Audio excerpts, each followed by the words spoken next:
Hello there, boys and girls. Welcome back.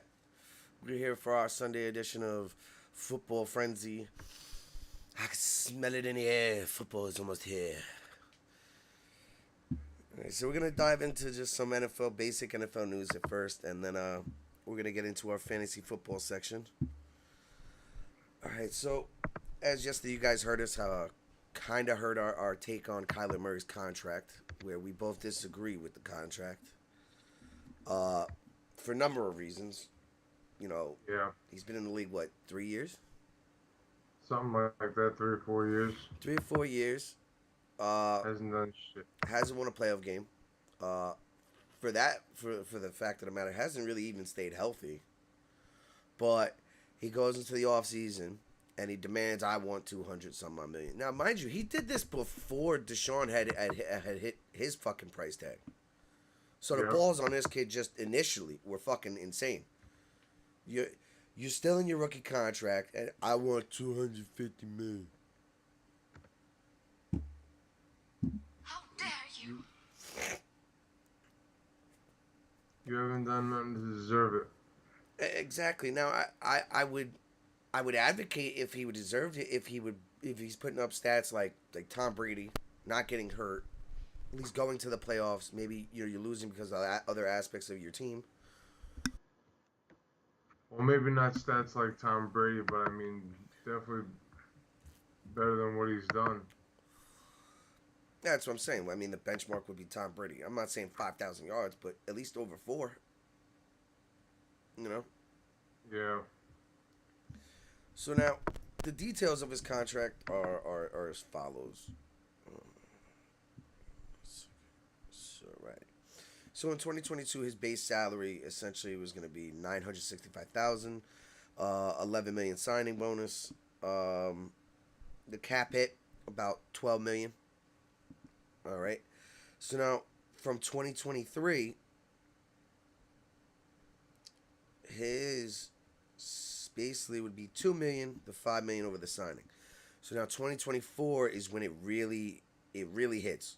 2024, 37 million base salary. The next year, 18 million. The year after that, 22.835. The year after that, 19.5. The potential out, I think that's the smartest thing for them to do is to get the fuck out of it. Yeah. Uh, 34 million on the last year. Now the potential out would be 6 years, and they would spend roughly 219 million dollars. And if they out, zero dead cap. So now the cap hit for each year from this year on, 12 million, 16 million, 51 million, 45 million, 55 million, 43 million, 46 million on that out year. So I don't know what their cap is at. Their cap is probably at let's see, I'll search They're that right probably at now. the max.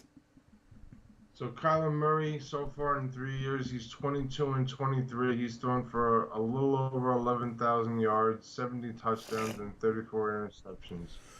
And his completion percentage is 66.9%.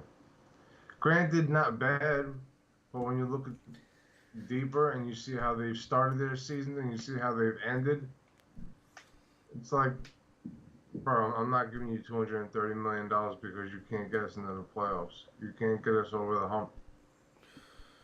It's like, Yeah. And guess how much cap space they have for this year? how much? Take a guess. 2 million? 10. 10? Yep. Hold on, I'm just about to get it. Let's see, 2020. Can I go to 2023? Yes, I can. Y'all stupid. I would agree. Oh my God! Next year, DeAndre Hopkins is gonna hit the cap for 30.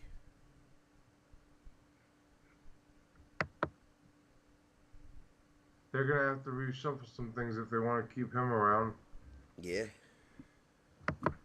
But he's on the up and up, right? He's like Well, what, he's gonna be 32? suspended this year, first 6 games.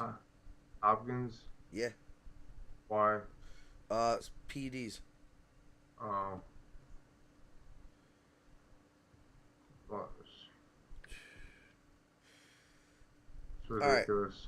So their cap in overall is $110 million. So basically, going to the point, like we've been saying for weeks, guys, is yeah, you want the big bag. Now you got the big bag. So for the next 5 years, 6 years, how, who else is gonna be around him? They're gonna have to do a lot of drafting and And hope draft these well. guys, yeah, draft well, and you hope these guys can actually, ball out. But I don't. We're finicky on the draft as it is. Past round 4, usually guys like that don't even fucking make a roster. Yeah, Right? So now you're gonna rely on. Let's see, there's 11 guys on each side. There's 22 guys, right? Offense and defense. So we paid you. We paid you. So that's like a guarantee. You better. I want my 3,500 yards. You know what I mean? I want the 2-to-1 touchdown ratio, which you already have 70-34, right? Stay healthy. But now I gotta hope for everybody around you to play as good. yep. I mean, if you look at their roster, uh, that doesn't look so good. Well, as of Yeah. next year, they're gonna take a 30 mil hit for Hopkins, and then they're gonna take the 30 some odd mil for fucking Murray. So Yeah. let's just ballpark hit 65 million. They have about 111 in cap, right? That's their total, $111 million. You have only $51 million to go sign 20 other players. Resign or new signing of 20 players. Right. It's Or 53-man roster. So And- 2 guys, 51 people, and you have about 51 million to spend. and anybody that you're gonna give contract extensions to or pick up 50-year options or anything like that, that's still gonna count towards money on the books. So Look, if you're an Arizona Cardinal fan, I pray for you. yeah, I pray for you because it's gonna be bad. It's gonna be bad. it's like I said, I'm looking at their roster and I'm going through their offensive players and I'm like, really? Yeah, you got Marquise Brown, right? AJ Green. AJ Green. Oh Jesus Christ, come on. Let's be real. AJ Green hasn't been good since fucking the Red Rocket left. Yeah. And it's like outside that, it's like your offense, a bunch of no names. Yeah, exactly. And then on defense,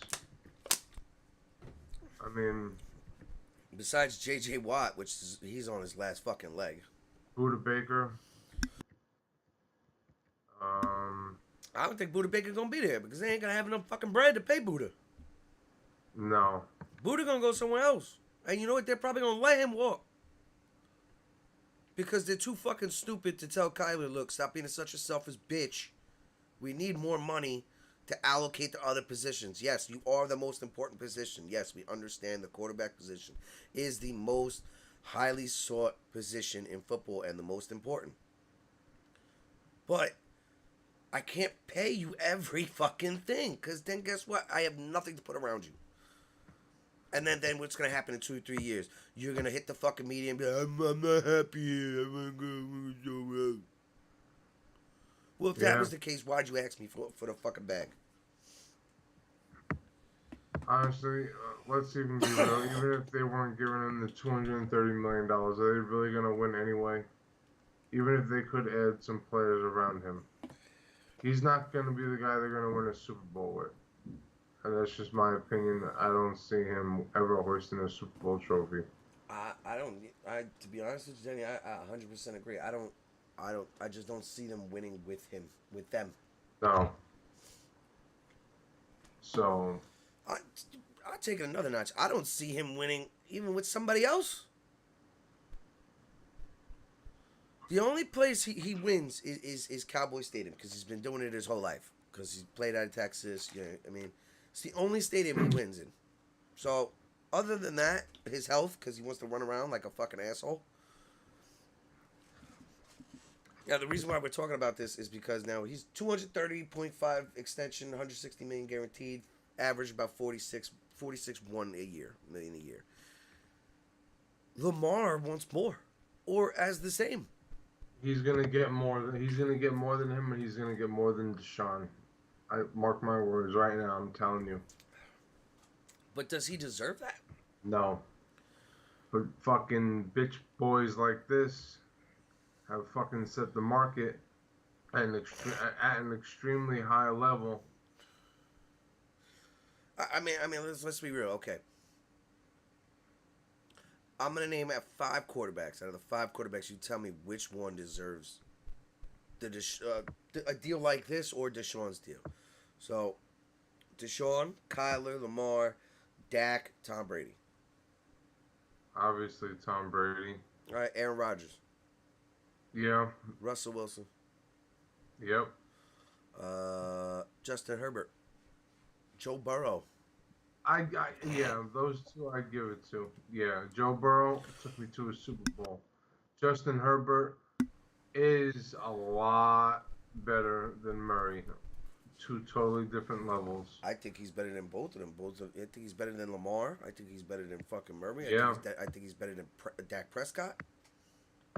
Now I don't know what their contract, what Herbert's contract is going to look like when it comes to,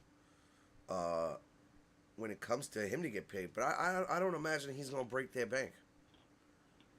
And I don't even think I don't even think it's possible that they can, because it's like you got Bosa, you have Khalil, you have J.C. Jackson, you have a lot of guys on that lineup that are going to command money. Right. Keenan Allen. Well, Keenan Allen's old, so I don't see him being around too much longer. Mike Williams. Yeah. Well, they just signed him this past off season, so So he'll be there for a couple years. All right, so let's move on. Now we have the Detroit Lions on Hard Knocks this year. Are you gonna watch it? not at all. I've never watched Hard Knocks. I'm just not into that. It's Well, I'll be watching. it's a joke. I just want to see how Dan Campbell coaches. I want to get that look at that kid Aiden Hutchinson. Right. I want to see if he's at least the real deal, because now you're going into training camp and you're actually playing against pros, offensive linemen who have been in the league, right? Yeah. And then I just want to see how the team looks with the draft picks and just overall what the season's going to look like for them coming out of training camp.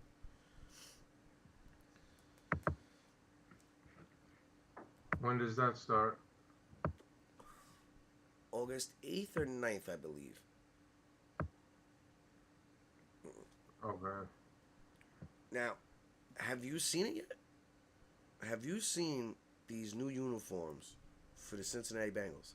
No, I've seen some of these new black helmets that some of these teams are putting out there, like Philly, the Jets. Honestly, I seen a couple of them on NFL.com the other day, and honestly, I like the Jets the most. Those black helmets, they look really, really nice. Well, I tweeted it. I'm not sure if you've seen it or not. Dude. I'll look it up. I mean, Cincinnati's not even my team. I seen these uniforms. I was like, oh my God, please just switch. Just switch. Because it was just phenomenal. How so fire. So fire. Trying to pull it up. Where the fuck out of you?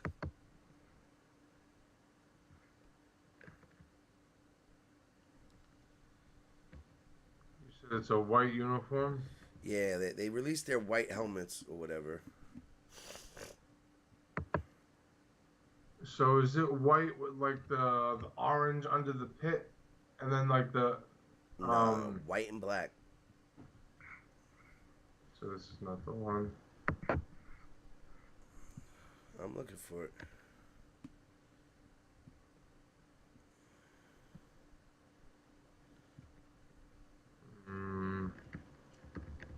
What color pants? The whole uniform is white and black. Really?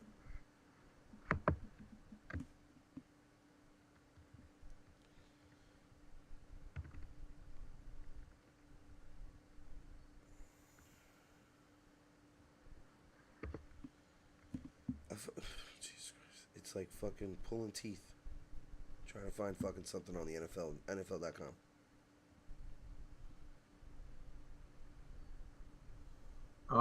White and black, and are the black, is that the stripes down the legs? Yeah, I believe so. Yo, I'm gonna punch fucking Google in the fucking face. This is fucking stupid as shit. Can I just see what the fuck I want to see? All right, here you go. Yeah, I can't. The glare, I can't really see that too well. Hold on. Bring it down. Move back a little bit. No, there's too much glare on the screen to see it. All right, well,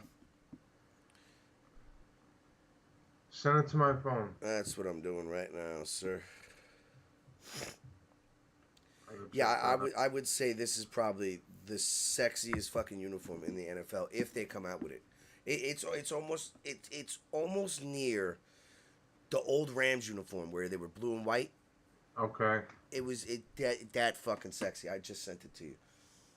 It's phenomenal, and I like all these teams coming out with, like you said, the black helmets. The Jets, the Panthers just came out with their all black, helmet. Right. I love it. I'm open for more uniform changes. Not putting ads on the uniform, changing Yeah. uniforms. That's Yeah. pretty dope. I think that's fucking. That is so fucking clean. You know. I was always open to the Cowboys updating their uniform, but they never do. Yeah, keep it the same, basic. I mean, I heard they were supposed to go back to the old school helmets with just the star on the side. But that's not really changing it. You're just going back to something you've done before. Yeah, I mean they're keeping their traditional, only the star on the helmet for the Thanksgiving game. But I mean, Okay. they had a design for a helmet where it was like, I think it was like dark blue, and then the star on it, like different, like a color rush theme. Right. Which I think we're like the only team in the NFL that doesn't have a color rush.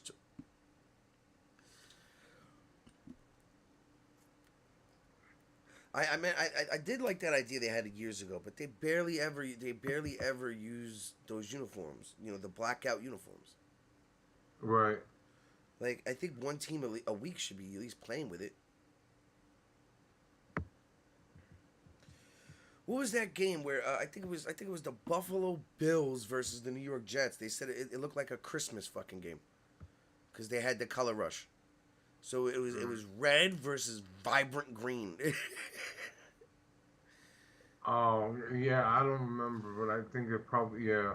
Well, colorblind people said they had the hardest time trying to figure out who the fuck was who because everybody was in a color rush uniform. So they, for a person that can't see colors, it just looks like everybody's wearing the same fucking uniform. Yeah.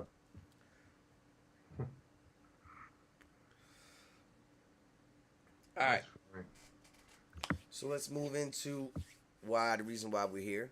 We got 7 weeks to go, gentlemen. So if anybody's here that is trying to get familiar with fantasy football, that wants to give it a try, me and Danny are gonna give you our best crack at it. Okay, I've been doing it since, holy shit,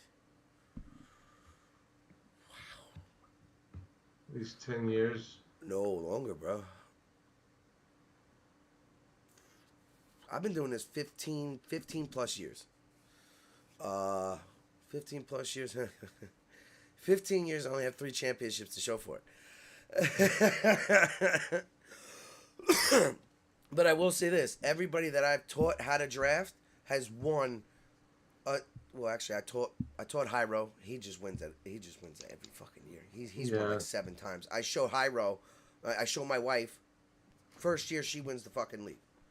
So maybe the way I draft is what doesn't get me as many championships as I should, or the players I'm selecting. But I do think the format that I have for you guys should propel you guys to at least make your playoffs. So now there's PPR and there's non-PPR. Points per reception and then non-points per reception. Average leagues, there are about 16 players total. Your total roster, about 7 bench, about 9 starters. My league is, wait, 2, 4, 6, 8, 9, yep. 3, 6, 8, 9, 10, 11. All right, my league is 11 active roster, 9 bench. We do 3 running backs, 3 wide receivers, 1 quarterback, 1 tight end, 1 flex, 1 defense, 1 kicker. So, now, Danny, let me know what you think about this.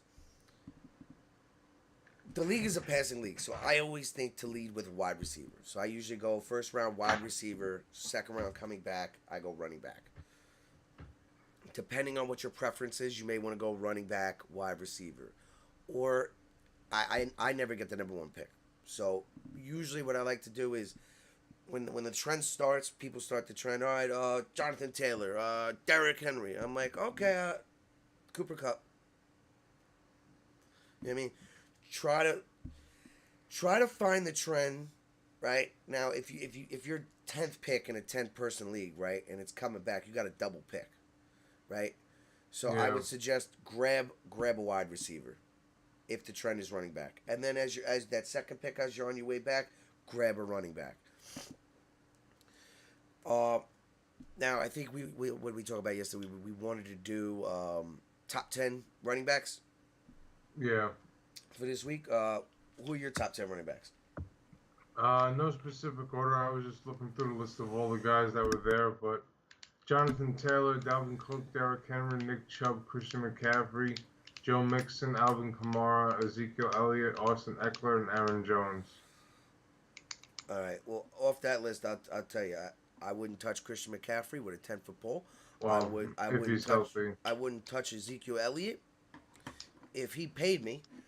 So my list would go Jonathan Taylor, Derrick Henry, Najee Harris, Dalvin Cook, Nick Chubb, Joe Mixon, Austin Eckler, Aaron Jones, DeAndre Swift. And then I'll throw Christian McCaffrey on there for the sake of his name. But now the thing with running backs is they go quick, they go fast, and it's hard to find yourself at least 2 starters, right? Yeah. So if you do want to lead with running back, then do so. So the first 4 rounds should look like this. Either way, mine would be wide receiver, running back, wide receiver, running back. The next 2 rounds would be quarterback, tight end. Then again, wide receiver, running back, wide receiver, running back. You want to stockpile on these guys. You want to have yourself some type of depth so if somebody gets hurt, you can fill that void. It's also, we're in a passing league now. So the wide receivers hold more value, especially in a PPR league. Especially in a PPR league. If it's not a PPR league, then you could draft how you see fit. I would still go running back, wide receiver, then maybe a quarterback, tight end, instead of those first 4 rounds being running backs and wide receivers. Make sure you cover that bye week. Yes, and pay attention to your bye weeks, like 100%, like you said. Pay attention to your bye weeks. Pay attention to what your whole lineup's bye leagues, because you don't want to get caught up. Because there's been times where people don't pay attention, and at the end of the draft, they look down and oh my god, I have 7 players off in week 4. That's hard. Yeah. So it's almost like you pretty much guaranteeing yourself a loss at that week of where all your compound buys happen. Yeah.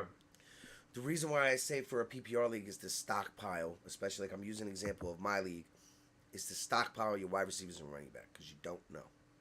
Now, the one thing that can happen, that constantly does happen to me, which I'll tell you, is your indecisiveness because you're going to have so many options.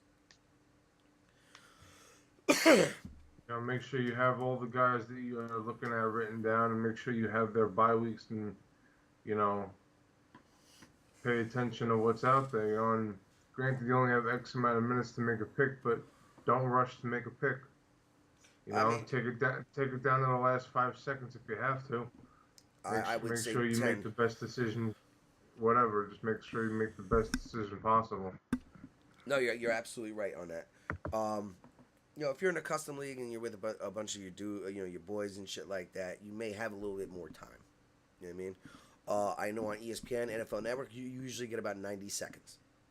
So you should be looking at mock drafts from experts just to see where projecting in that first round where people are going to go. So you Yeah. ideally know when you get your number for what your pick is. If you're pick 5, pick 7, pick 3, whichever one or two, you know from looking at these mock drafts, you know how the trend is going to go and what player you should have at that pick. Yep. Now, the reason why we don't cover auction drafts, I've done an auction draft. Uh, it's essentially you got a wallet, you got a budget, and you got to budget your lineup. Auction's a little weird because you can see players like the one time I've seen an auction league, I've seen a live draft for this. Tom Brady's going for $30, and you only got $50 to spend. You know what I Yeah. mean? So it definitely. You froze on the screen. Did I really? Yeah, but you looked half asleep. You're like, Yeah, I just thought, I don't know, the way, I don't know. are you good? You good? You I'm good? off this fucking internet. Yeah, that's crazy. And to build a team on $20 is, Yeah. So I mean, that's why we're not covering auction. I mean, if by next year you guys want us to cover an auction draft, we'll probably do a free auction draft between the audience and us. But moving on, so you have to build a core to the team. Now, a lot of people will say, "What about the quarterback? You're waiting so long." Is because usually a quarterback only gets 4 points for a touchdown. In my league, it's 6, so it's worth it. Usually on average, every 25 yards you get a point. In my league, every 10 yards you get a point. So you got to look at that. Look at the point system for your league. Look at what's going to give you the most points, the most value, right? right. So if you're in a league where the quarterback reigns king, you may want to fix your draft order on the way you want to. I know from experience, my wife, she'll follow the format, and then at around the third or fourth round, she throws in a tight end or a quarterback there. You know, it's like once you see one go, the trend's gonna start, guys. I'll just tell you that. Yeah. Once someone does it, it's gonna start. Usually, and the funniest thing is, a friend of ours is usually the one that fucking starts that. Yeah. James, he'll pop out third round. Tom Brady. Fifth round, Patrick Mahomes. Like, dude, what the fuck are you doing, man? Right. You're just throwing monkey wrenches in the whole fucking draft right here. And then other people start to panic and they start making decisions and it's crazy. I would just say be wary of doing something like our friend James. For an example is because now you have 2 assets and you're not gonna know who to play. Right? Yeah. And furthermore, he'll take 3 quarterbacks. For the life of me, I don't understand why. No, it works for him. Not all the He's time. never won, so Well, he's made it to the playoffs. He's made second place once.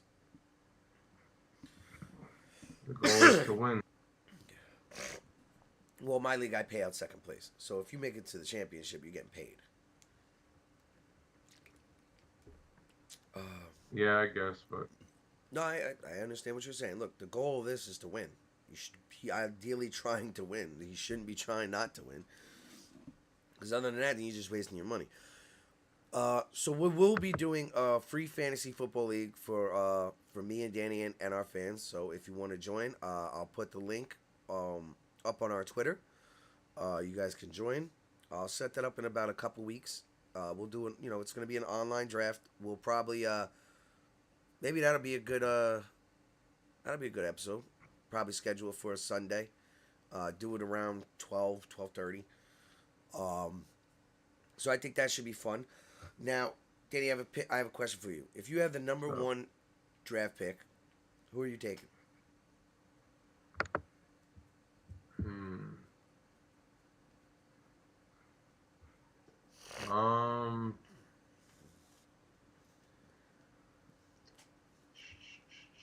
Number 1. I would say either Cooper Cup Jamar Chase or Justin Jefferson. Any one Okay. of those three. Nothing against a running back, but I feel like running backs are gonna be kind of easier to come by as far as this when the season moves on because a lot of, like you said, it's a passing league, so a lot of teams they use 2 or 3 running backs. So you can kind of, you know, I agree with you there's to a a little point. play there. Um, I agree. But the funny, it is a passing league, but it's because these teams use multiple running backs. This is like an example why I would tell everybody stay away from Zeke this year. It's because Pollard's going to get more touches now, or just about the same. So yeah, maybe Zeke for the red zone. So I agree with you. I would take Cooper Cup, Jamar Chase, or Justin Jefferson. 100% agree with my first pick. So now the second pick coming around, you know probably Jonathan Taylor, Derrick Henry, Chris McCaffrey, Najee Harris probably are going to be gone. I would say you should be looking at I'd be taking Dalvin Cook if he's on the board for me. yes, I would say that. The only thing, like I said, guys, you got to watch the trends of players. Dalvin has a problem staying healthy. Yeah, So just remember that's with a risk. Uh, some people may say, well, why not Joe Mixon? Last year was Joe Mixon's probably best fantasy year by far. And what I've noticed in doing this 15 years is Jonathan Taylor, right? And we had this bet that you don't think he's going to break 1,000 yards. I think he's going to go over 1,000 yards. Is he going to have the year he had last year? Absolutely fucking not. I'll just tell you that right now. It's not happening. For players to do that in fantasy wise, it's probably one of the hardest things to do, just in fantasy alone. Because every year, the number one player going to the next year is not the number one player anymore. right. Because teams are gonna adjust. You think teams are gonna let Jonathan Taylor run freely? They're gonna stack that box. Yeah, Um, because they don't have a quarterback. yes, I think this kid's due for So a breakout year, and if you can snag him, don't go early to snag him. DeAndre Swift from Detroit. He had an okay year last year, but he's gonna get more of the bulk load this year, and I think he's gonna be a surprise pick. So pay attention to him. Um, I had taken Aaron Jones last year, and he porked me right in my ass. He couldn't stay fucking healthy. Yeah, I had him and Devontae Adams. Both of them got hurt. I had Michael. I think I had Michael Thomas. No, I don't believe I had Michael Thomas, but I know I had Devontae. I had a lot of good players, but just injuries. So be wary of that too, guys. This is why I say to draft the way I draft is wide receiver, running back healthy is because of injuries like that. right.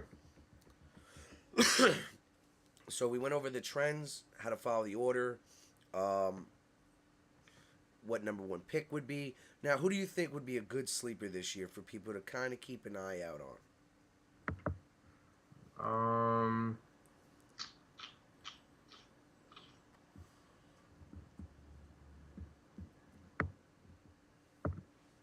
I would say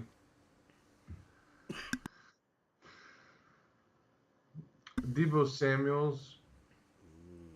He had a really good year last year. The way San Francisco uses him, and knowing that you can, Cooper Cup, Jamar Chase, Jefferson, Stephon Diggs, Devontae Adams. You can put Mike Williams ahead of him, Mike Evans, Jerry Judy, Tyreek Hill. So it's like, you know, uh, that would be a nice flex. Yes. Now we don't know what's really going on with him now. Him and San Francisco are in, I guess you could say, a stalemate. No contract talks or extensions have been offered to him or out there. There's still the rumor that they may trade him. We don't know yet. I do like that pick because I mean he should get paid because he's doing two jobs, Yeah. right? So now wherever he goes, he's going to be used like that. So that is I like that, Danny. I like that a lot. I wouldn't be eyeing him up early though. Like I No. said, guys, follow the trend. If you know he's there and you want to take the shot, take the shot. Just know with that risk comes reward because he's doing a lot more than a regular wide receiver, which may expose him to get hurt. Now last year Yeah. he didn't get hurt. Grateful for him that he didn't, and whoever picked him. Uh, yeah, I'll agree with that. Debo Samuel, that's a sneaky pick right there. I would say what, maybe Fifth round at least. fourth, fifth round, depending on your trend of what however you're drafting. Um, I said DeAndre Swift. Another running back to look out for, which you could take late because I don't think a lot of people are going to be paying attention to him. Is Dalvin Cook's brother, who was drafted by the Bills. Yeah.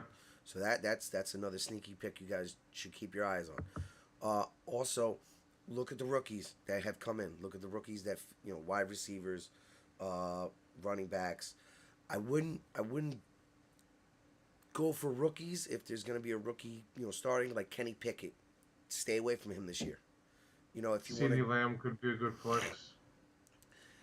Yes, he kind of exploded last year early, but after about week 10, Dallas just couldn't get their head out of their ass, so his stock It's not his dropped. fault. No, I'm not saying it is his fault. It's the system that the Dallas Cowboys run and everything that's going on. With Amari Cooper leaving, yes, he's a more viable option. The only problem with this is there's going to be more double teams rolling his way. So just keep an eye on that. I chose Devontae Adams last year, my first pick. I wouldn't do it again. Reason why: new system, new quarterback. It's kind of hard. You don't know what's going to happen. Yeah. I mean, you don't know how it's going to look. There's a lot of variables there. But I guess second round, maybe early third, if he's there, jump on him. I don't think he is. I think I think people are going to be suckers and go for him early. So for this year, for me, like I said, keep your eyes open. If he's available late second, early third, go ahead, grab him. I'm not grabbing him first round. No. I would say Jamar Chase, Justin Jefferson. You know what I mean? Those are guys at least they've been in that system. They know what you're gonna get.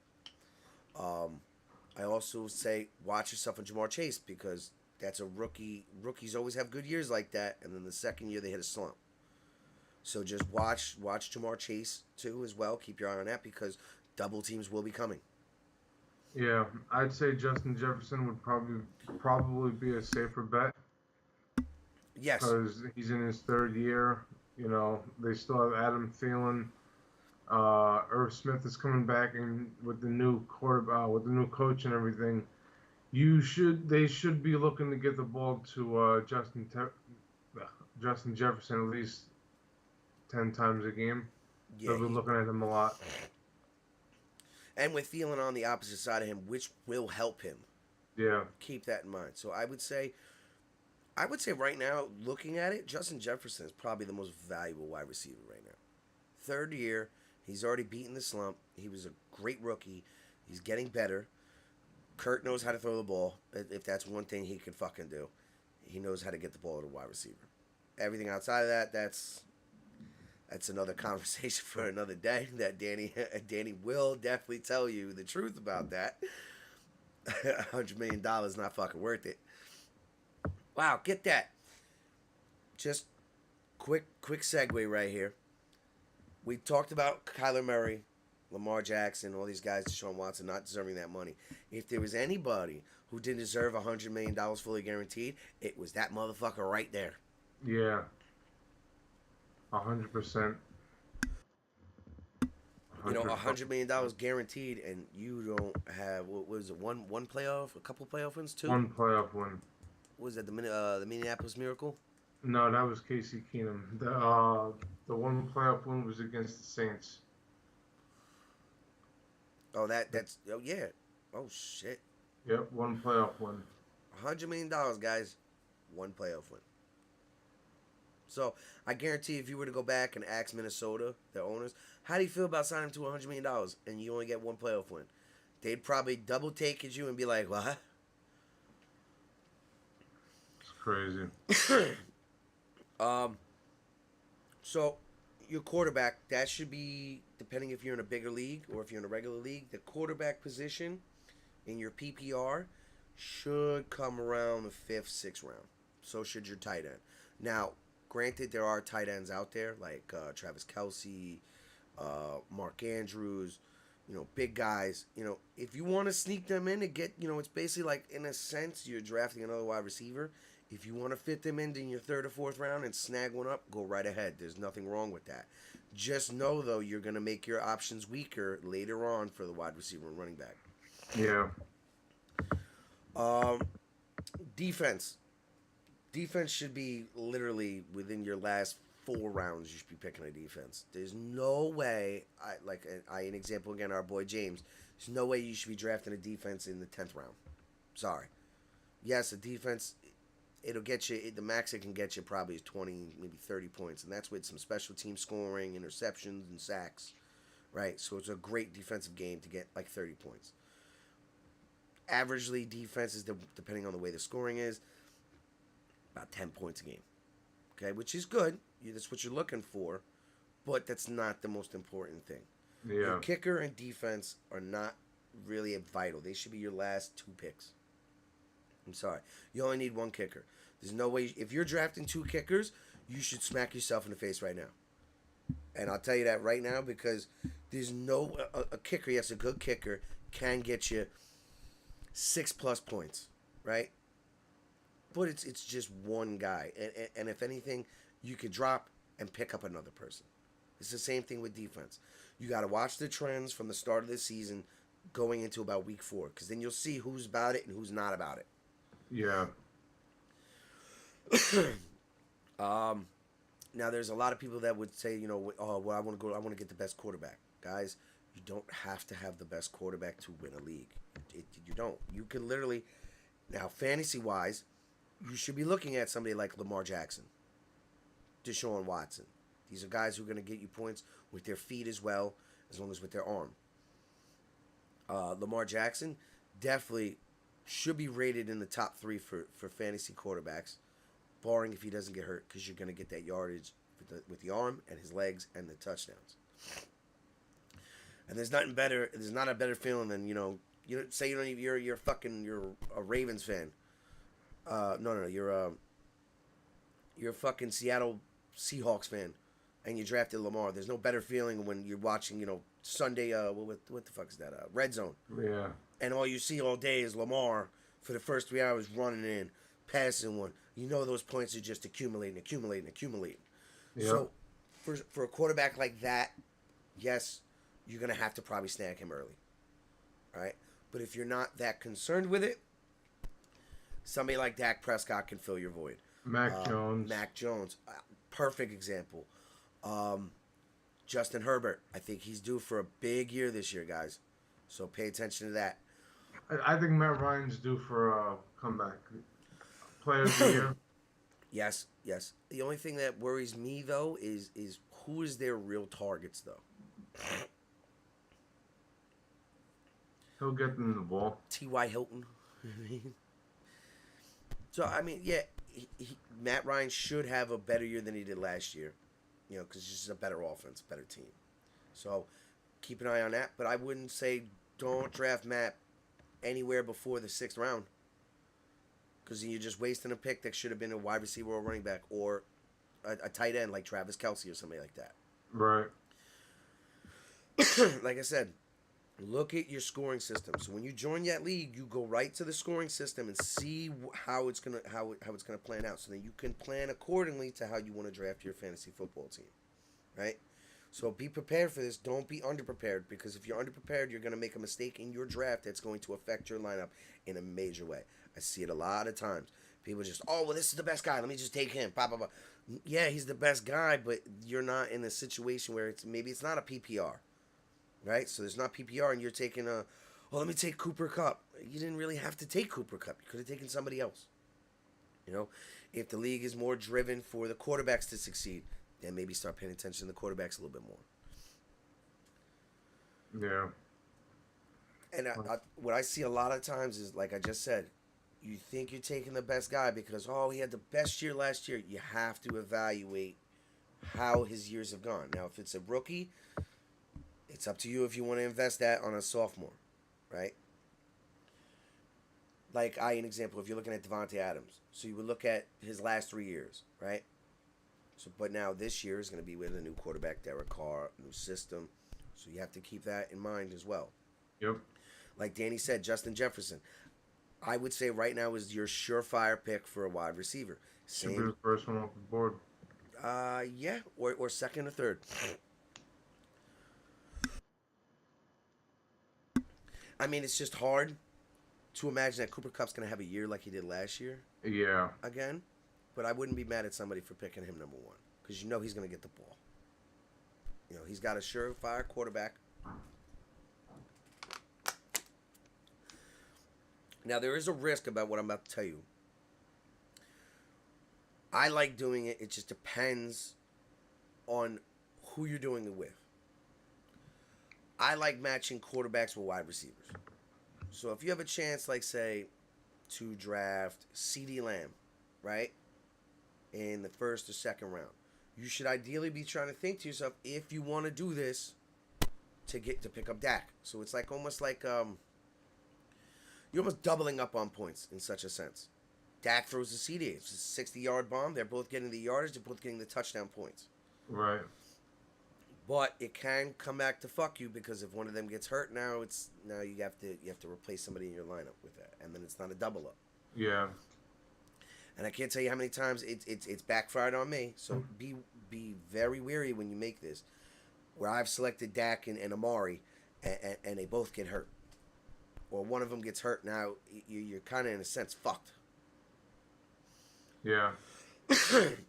Absolutely. You know, like if Danny were to draft Justin Jefferson, you know, it may not be imperative for Danny to get Kirk Cousins, but if he can, I would say fuck it, go for him because you know you want to double up on those points. Yeah. Right.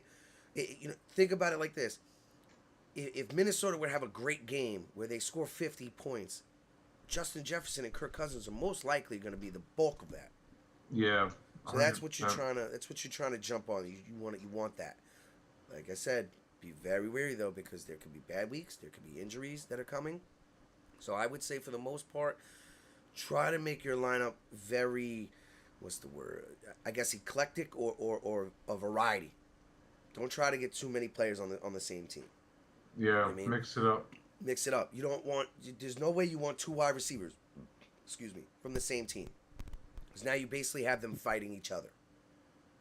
There's no real win to that unless both of them go off. And what are the chances of that? When do you see two wide receivers go off in a game on the same team? Right. Ever rarely. So don't do that. That's beginner tip number one. Do not double up on players unless it's a quarterback wide receiver combo. That's it. That's all. That's my advice on that situation. If it's a quarterback wide receiver, you want to take a shot, go right ahead. But don't do two running backs, two wide receivers, because then you like. I think now. An example: Nick Chubb, Kareem Hunt. If you can grab both of them, great, because if one goes down, you have the other one.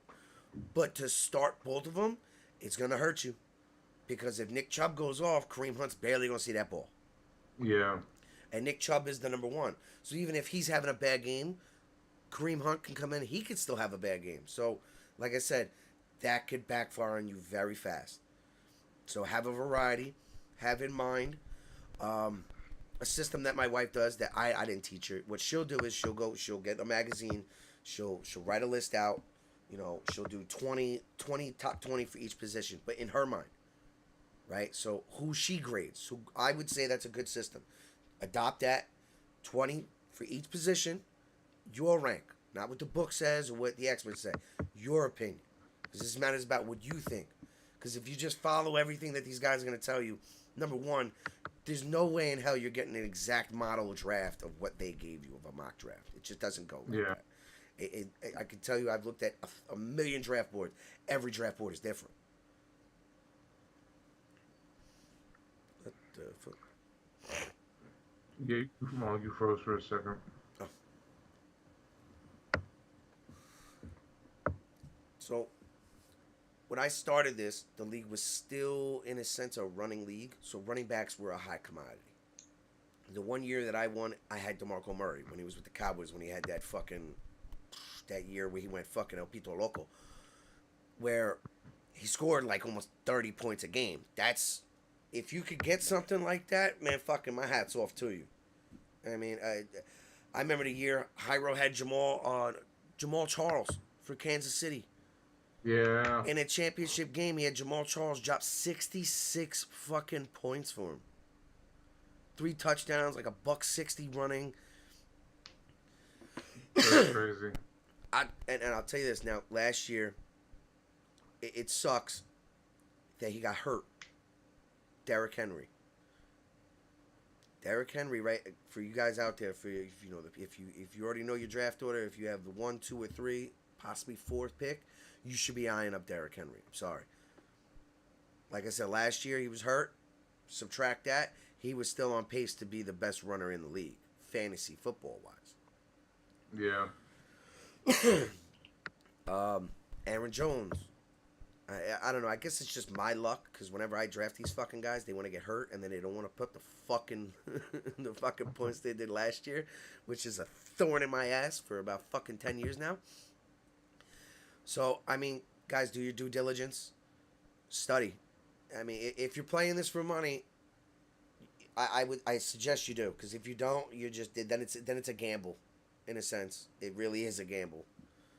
Right. No, definitely. You want to, like I was saying before, when it comes to picks, like, take it down to the wire, and please make sure you're by your laptop or phone when you draft. Yes. Don't make sure you're free for that hour or 2 hours or however long that shit's gonna be. It's also while you're drafting, and if you have your laptop, your phone, whatever, like I said, adopt that system to make your lists of top 20 players and mark them off as they're getting drafted so you know who's available and who's gone. I can't tell you how many times, Jesus Christ, you were there for one of the drafts. The guy's like, Jason Witten. Dude, Jason Witten went fucking 5 rounds ago. Pay attention, guys. Yeah. And nothing pisses a room of fucking adult drinking male off more than fucking Russell Wilson. Dude, that guy just got picked. Literally, right before you were gonna pick, he just got picked. Oh, I didn't know. Yeah. I would say the big thing is now, however your team drafts out and how it comes down to the draft, waiver wire is going to be a very important thing for you, okay? A person that's on that waiver wire each week, depending if you have to pay for your transaction or not, is most likely going to be victorious, going to the playoffs. That waiver wire is going to be your most important asset to your team. And the way that waiver wires work is it depends on... So the person that won the most that week is 10th in waiver order. The person that lost the worst is number 1 in the waiver order. So depending on how you finish that week, you may be between 3 and 6 for the waiver wire pick. It happens every year. You're going to see guys that were not drafted explode. And within the first 1 or 2 weeks, that waiver wire is going to be important because you're going to draft somebody who's not producing. Like later in the rounds when you're taking a running back, a wide receiver. So say, an example, I may take very late in the draft, I'll take Washington, who just, he was playing for Pittsburgh, now he plays for the Dallas Cowboys, a wide receiver. I may pick him, right?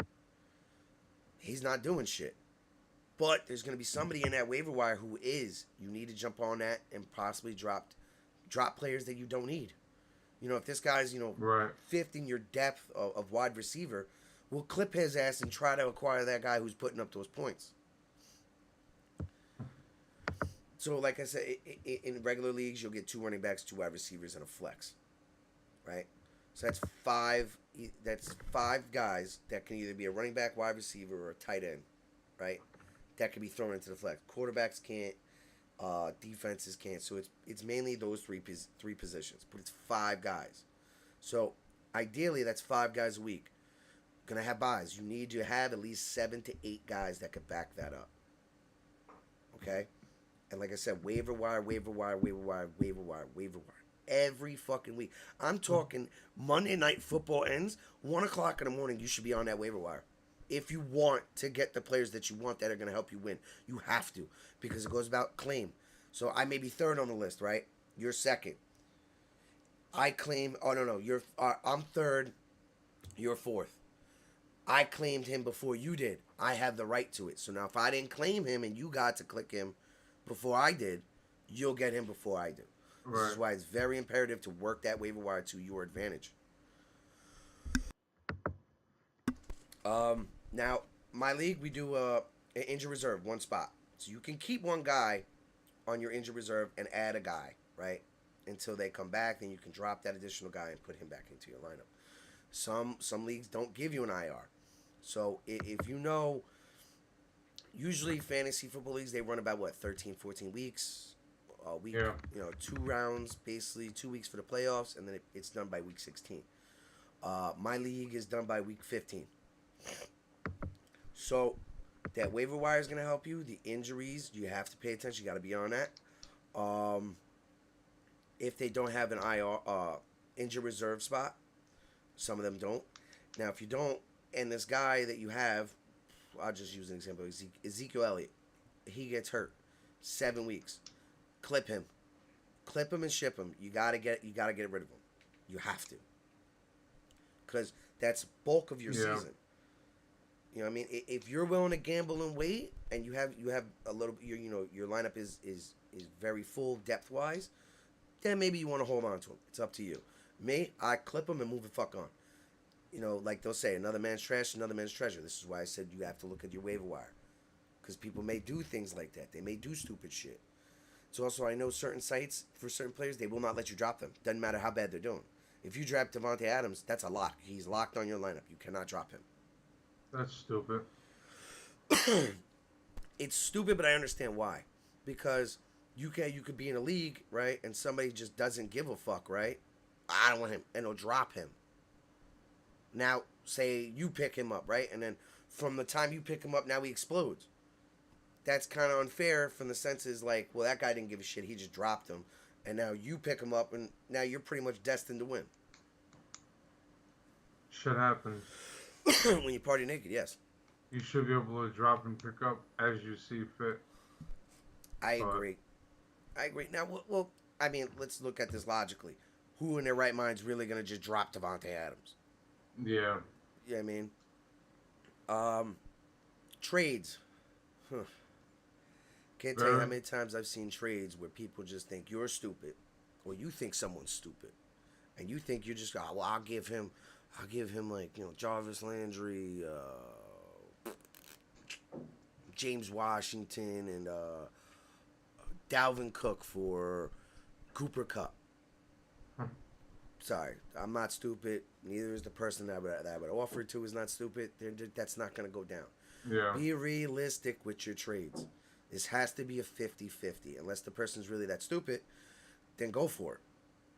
Majority of the time, they are not. So be fair with your trades, guys.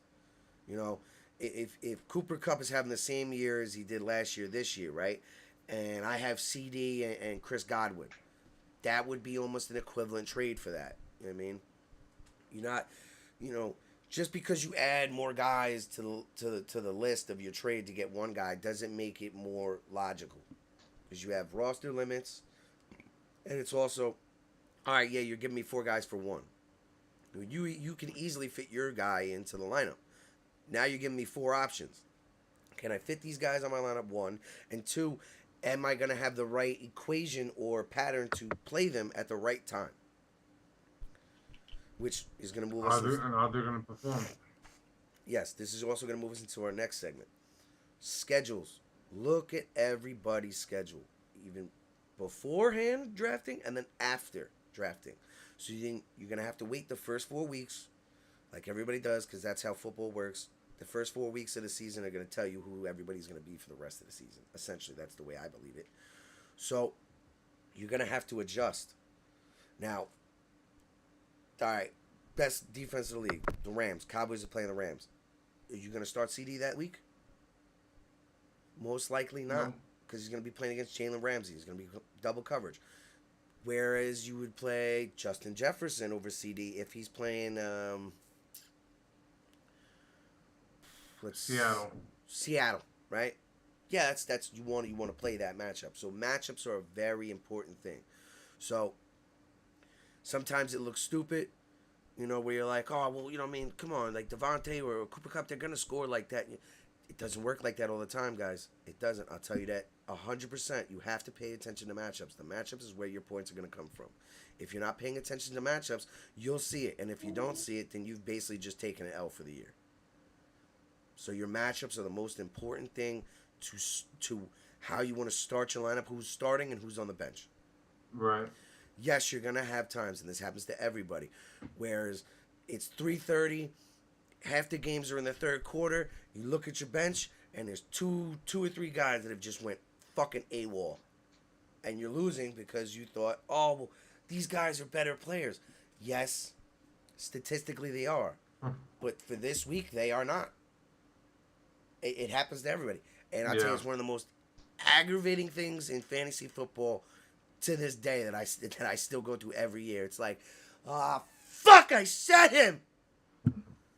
Then you're looking at the fucking score difference, and you're like, yo, if I had just fucking took him out, let's went minus the 6 and then add 30, I'd be up by fucking 20. So be prepared for that, guys. That's gonna come. It just comes with the territory. Yeah. That's why I'm saying bringing up the matchups. Look at the matchups. You're not gonna get it right all the time, but you want to get it right majority of the time, especially for your fantasy leagues. Now, if you're in a bigger fantasy league where it's not 10 people, it's 12, maybe it's 14, your depth and your starters, depending on that way that lineup works, is going to matter, and especially the way you play your matchups. This all goes down into this one thing. It's how you draft, the buys, the matchups, the waiver wires. It's everything, and this is you got to do this. This isn't fantasy baseball. This is why I don't play fantasy baseball. God. Fantasy baseball, that's every day. You got to be on it. Every day you got to be on it. You got to be on who's there. This fantasy football is a little easier. I would say 2 days. And I'm not saying all day. I would say Tuesday and Wednesday you should be on it. Or Wednesday and Friday you should be on your lineup for the matchups, what's going on. Don't be afraid to go to NFL Network, ESPN, where they have their fantasy shows. Sometimes these guys give very good advice. Sometimes they don't, right? But they'll give you an inkling or a hint at who to look for, who's the best matchup this week.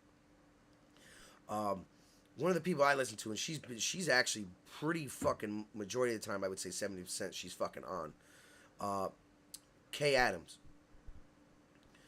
She used to work for NFL Network. I think she works for Amazon now. She'll be one of their lead analysts. But follow up on her Twitter page or Instagram, and she'll give you some insight on week-to-week matchups and who should be playing, who should be starting, and who should.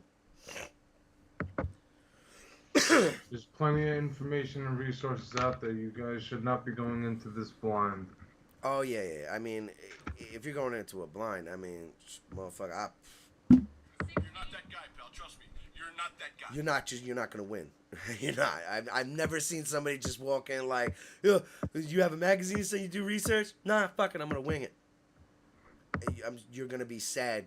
Very sad come about week 6. You'll be like, why in the fuck did I do that? There was a show. I don't think they do it anymore, but you could find it if you have a Fire Stick or whatnot. It was called The League. You remember that show, Danny? Mm. The whole show was based around fantasy football and their draft. Every year, you had a couple that did it, right? And you had a guy that was single. You had this other guy who was a moron that they always fucking like coerced or hustled into. They'd be like, "Yo, who's your number 1 pick?" Like, I heard Keyshawn Johnson's gonna have a good week, and this guy's gonna take Keyshawn Johnson, who's fucking retired. You know what I mean? So there is shows like that can help you, but they're a little bit past tense, but they can give you a sense on how you should be drafting. Yeah.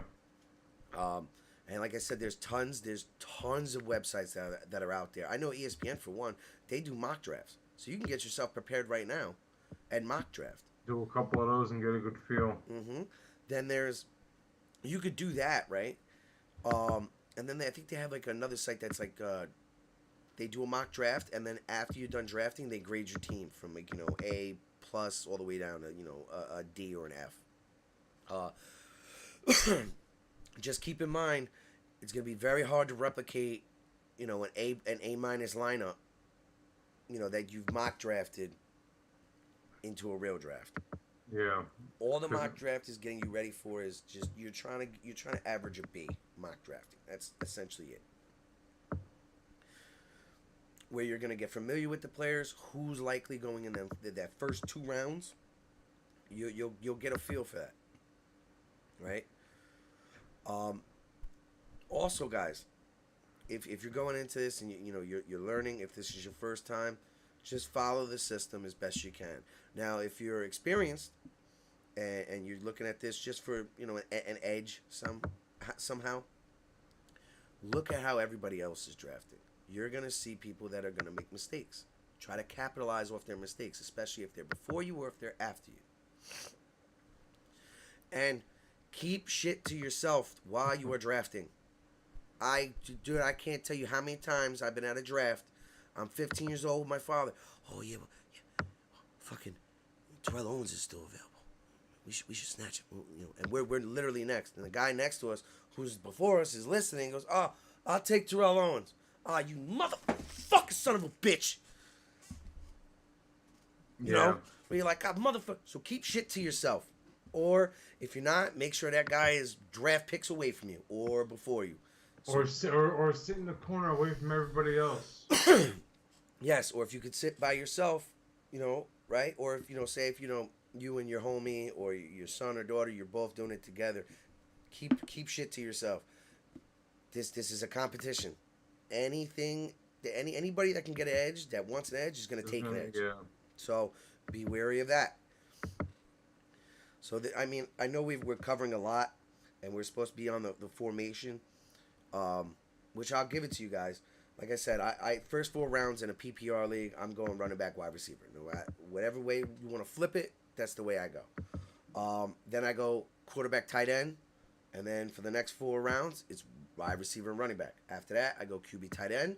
The next 4 after that, running back, wide receiver. My last 3 rounds, I pick a defense, a wide receiver, a running back, and a kicker. So depending on your size, like I said, the bulk of your points literally come from your running back and your wide receivers, depending on how the point system works for your QB. Yeah.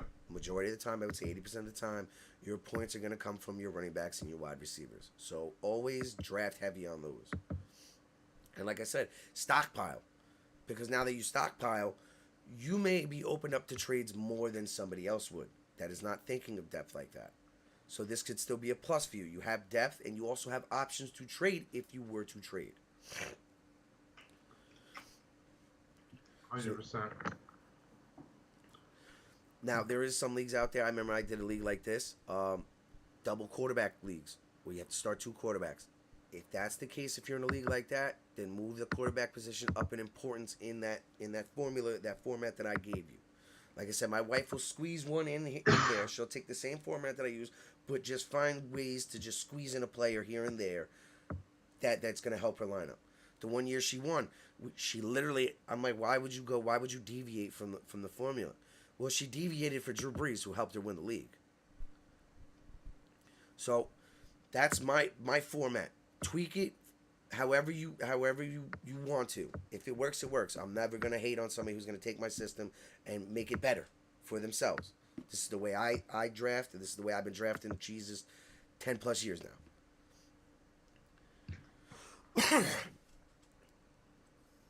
It's gonna be a fun year. Keeper leagues. Also, gentlemen, watch who you're gonna keep. Right? Because it varies from year to year. If you had drafted Tom Brady last year and he's a keeper and you want to keep him, okay, I'm okay with that. But watch who you're going to keep. Auction drafts, like I said, watch how much you're going to spend. All these things work in your favor or against you. So you have to do your due diligence on this, or you're just going to fuck yourself over. Yeah. Now, I've never done excuse me, I'm sorry. I've never done a league where there's defensive players. I would like to try it. All I could say for that is if it's a defensive league with your offense, I would ideally look for guys who consistently tackle.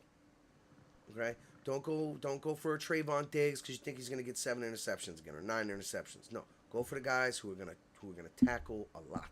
That's where that's where your bread's going to come from. You know, the sacks and tackles. Don't just think because Trayvon Diggs had that intercept, he's going to do it again. That's one of the most hardest things to do. You know, so you're looking for a guy who tackles a lot and gets sacks, right?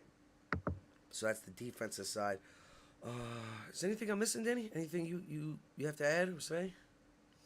No, I don't. Okay. No. Watch sophomore slumps, guys, as well.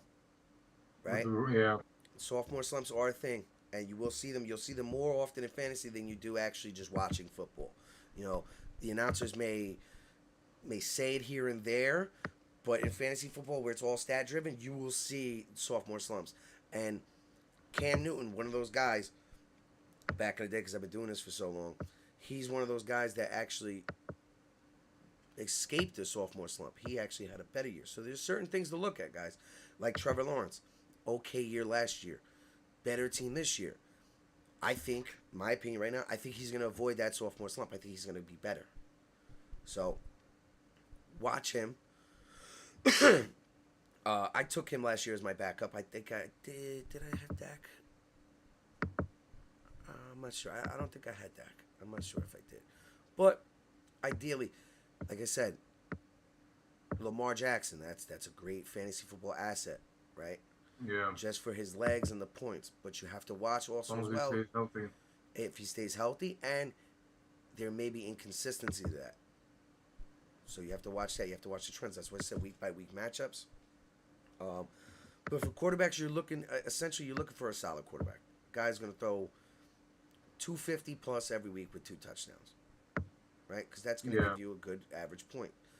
They're not going to do it every week, but just averages. 100%. And in some cases, you don't need to draft 2 defenses. You could draft 1. Like I said, unless you're drafting the number 1 defense, then you don't really need 2 defenses. You could play week by week. You could drop a wide receiver that's not playing, or you could drop that defense to pick up another defense. That's you can still get by with a so-so defense on any given week and win, as long as you have other guys that are producing.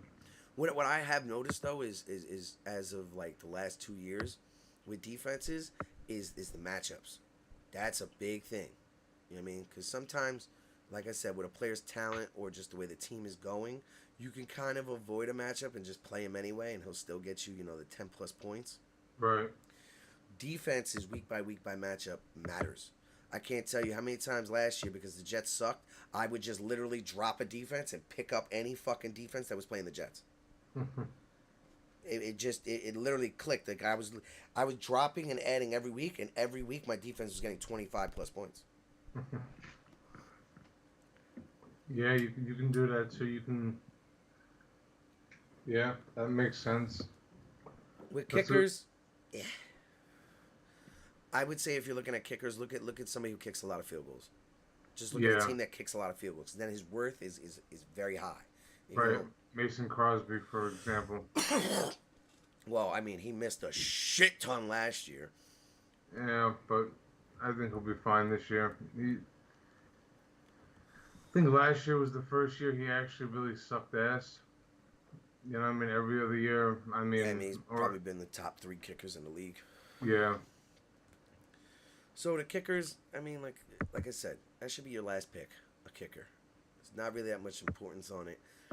I mean, if you're unfamiliar with who's kicking a lot of field goals, like I said, the first 4 weeks are going to tell you who these teams are going to be. So let's say you have Will Lutz from New Orleans, right? Pretty good kicker. They may be kicking a lot of field goals this year. But say they're scoring a lot and not field goals. Well, then you look at past that 4 weeks. Oh, well, the Jets are actually, they're not as bad as they were last year, but they're kicking, they're kicking more field goals. You may want to invest in that. Yeah. So a kicker, that's why I said it's not really on. It should be your last thought of your draft is your kicker. Okay? Like I said, stockpile. You want to have depth. Like I said, it may hurt you in a sense that it's like, oh, well, I don't know who to pick. Use your fucking laptop. Use your fucking phone. Who should I start this week? There's tons of sites that will tell you who statistically you should start for your matchups and this and that. So do your research, or just make a decision, guys. You're gonna have to. Yeah, and that's the hardest thing. Well, Trying to pick. also why I said, guys, you gotta be looking at your lineup at least twice a week. I can't tell you how many times I've seen guys. I mean, I understand we all have lives, we got shit going on. I'm not talking about sit there and study this shit. It takes 10 minutes for you to fix your lineup and get it ready. Right? And especially if you have your app on your phone, your fantasy app on your phone, it will update you, to your lineup, what's going on with your lineup, who's out, who's doubtful, who's hurt, who's not. Yeah. So take that time to do it, because if you don't, I've seen a lot of people play, and I'll play against somebody, and they got one guy out because they just didn't pay attention or didn't care to. Yep. And I can't tell you how many times I've had people who forgot or didn't care or whatever, and then I get a call at 1:30. Oh, I fucked up. Could you put this guy in for me? No, you shit out of luck, dog. Look, if this was shits and giggles, I could do that for you. There's money on the line here, dog. I'm sorry. Yeah. That would be unfair to everybody else because you didn't take the time to do it. Yep. Like, I know when I play, I'm on my shit every day for a couple minutes, and I look at all my guys. I read everything.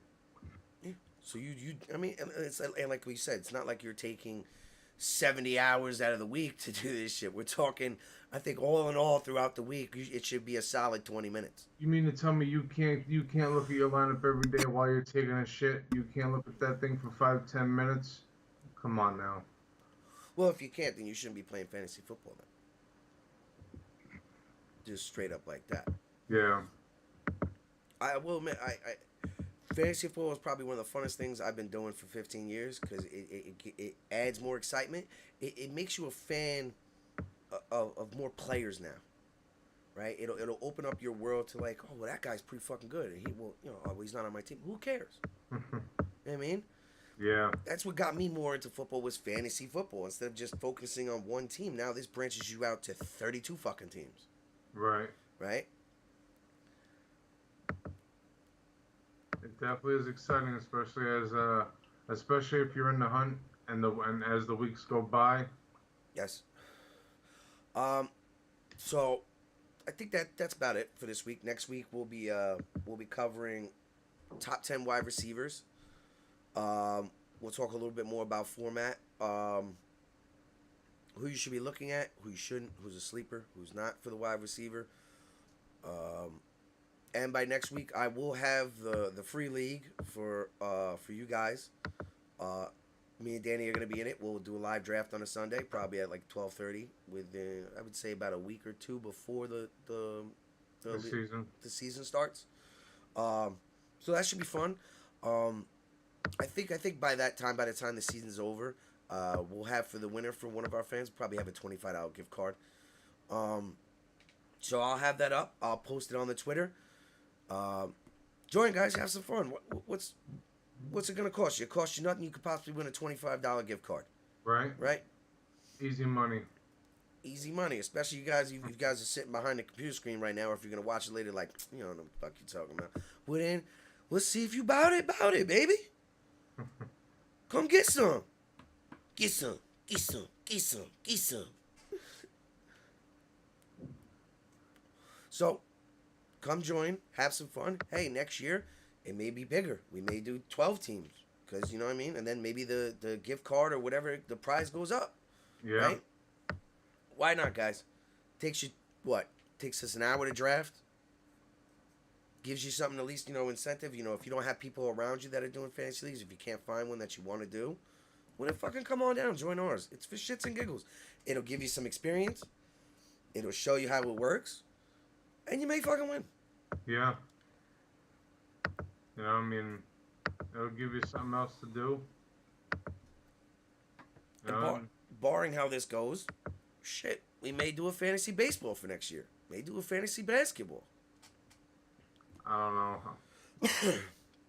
I've never done fantasy basketball. I've always wanted to try though. The baseball, it's gonna take some time to understand everything and get down how that works. And like you said, that's like an everyday thing. Yes, So everyday thing. Because especially for your pitchers. Because the way I remember we did it is you draft a team. You know, catcher, first base, second base, third base, shortstop, left field, right field, center field, and then you have like your starting pitchers, right?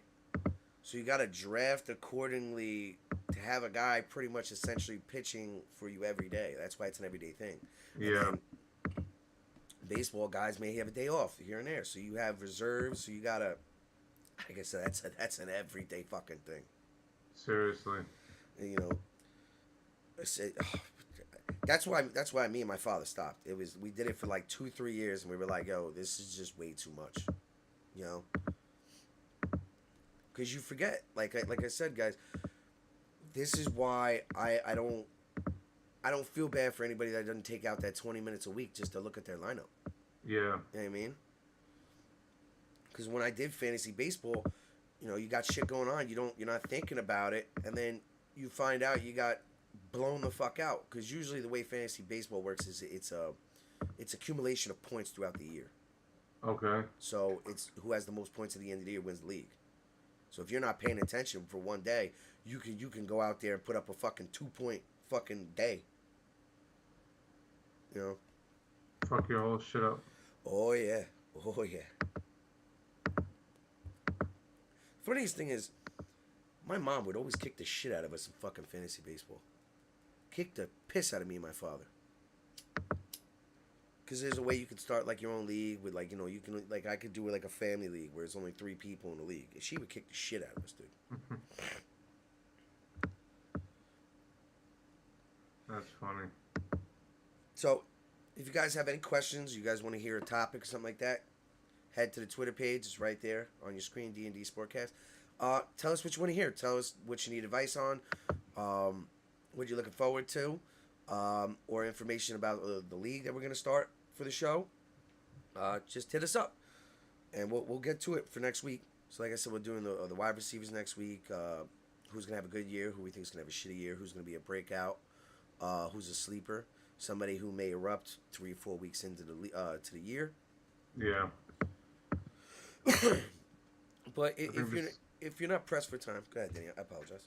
No, I was just saying. I just think it's going to be an exciting year because, you know, with all the free agency moves that were done in the offseason, I think, you know, And the trades. there's definitely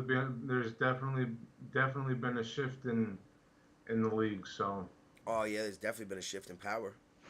Oh yeah. I'm looking forward to it.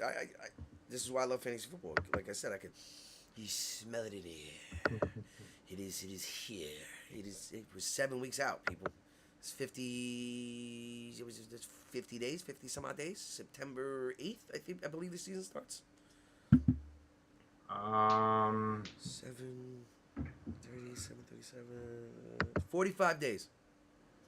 45 days until kickoff. And then it's 45. 48 days till Sunday kickoff, 45 days for the Thursday game. I can't wait. Whether I join the fantasy football league this year or not. Well, you do the free one for the league. But you know, I just 1:00. Yeah. 1:00. So, also, guys, the reason why we're doing this for fantasy is when the season starts, we'll have, you know, who we think you should be starting, who you should be sitting Week by week. for the Sundays. We're gonna be doing pick'ems. Who's gonna win. So I know I'm for sure. Then shit, I'm so excited for Sundays come football season to get up and talk to you guys at 11. You know what I mean? Have all the matchups, who you should be starting this and that, and then 1:00. There it is, baby. 7 hours of football straight. Yeah. Absolutely. Get yourself some pizza. Get yourself a little beer. Take a seat and enjoy.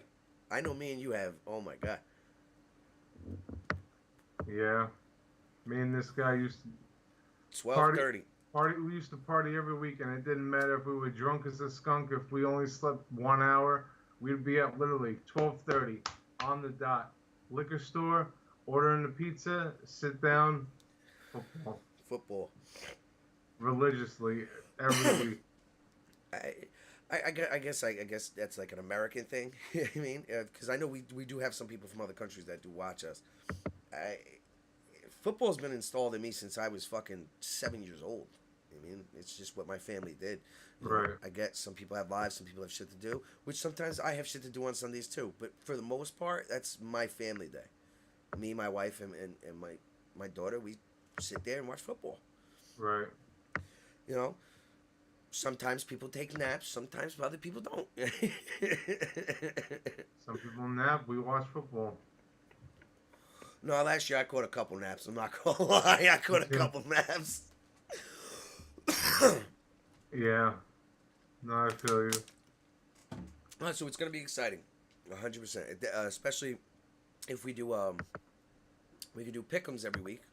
You know, we'll see at the end of the season who has a better record, me or you.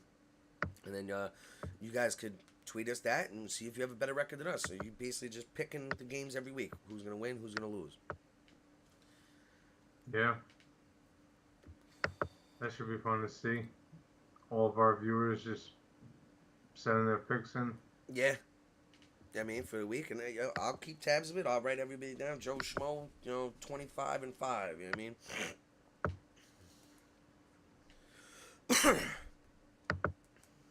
Sounds fun. It should be fun. This should be a good year.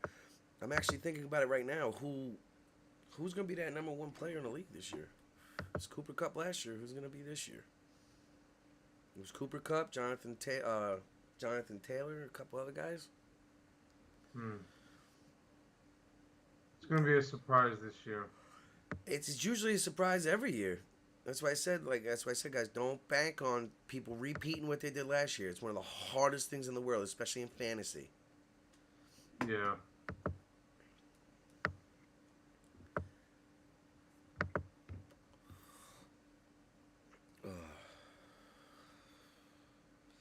So you got that. See who's going to be the best in the league. It could be a surprise. I think Kirk Cousins is going to have a big year this year, statistically. He had a big year last year statistically, and they still sucked ass. So don't count on it. Well, here's the thing about fantasy football, though. You could be a Minnesota Viking fan, and you pick them. Man, maybe their record doesn't reflect it, but he helps you win a championship. So it may ease your hate of such player a little bit. Yeah, maybe. Not all of it, a little bit. I still wouldn't even touch Kirk Cousins. I knew it. Not even as a backup to the quarterback. No. No. I'll find somebody else. 100%. I want nothing to do with that guy. Danny's on the wave. Is like, hey, Deshaun Watson suspended 10 weeks. I'll fucking take him over Kurt. Don't give a shit. I'll wait. I'll wait. I'll wait and I'll find somebody else to play until he comes back. Seriously. Wouldn't That's touch fucking that guy funny. with a 10-foot pole. That's funny. Well, so that'll be funny to see this year. Who's going to take Kirk Cousins? Somebody will. Ain't gonna be me though. It ain't gonna be me though. So I thought Trevor Lawrence last year was gonna have a great year. I drafted him in 75% of my leagues. As a backup, not as the starter. Right. Iffy, but I like I said, I think he's gonna have a better year this year. I think he's gonna avoid that slump, and especially with the depth they've added, new coaching system, Doug Peterson. Don't be scared, guys, to draft people from other teams, sucky teams. Just because they suck doesn't mean he sucks as an individual, statistically wise. Right. Just a tip here also right before we go. I don't draft Giants players. Okay? I just tell you that. That's me. I never will. But don't do that for yourself. Just because it's a team you hate, don't shy away from drafting somebody if they're going to help you win. Draft Yeah. them. That's just me, Well, you could have taken Saquon Barkley. Okay. Like I won't touch not one fucking player. I'll draft Redskins, Eagles. I will not touch a fucking Giant player. Just sorry, that's the way I roll. Yeah. All right, guys. Thank you. We appreciate you guys coming out for this Sunday episode. We'll catch you next week, Saturday and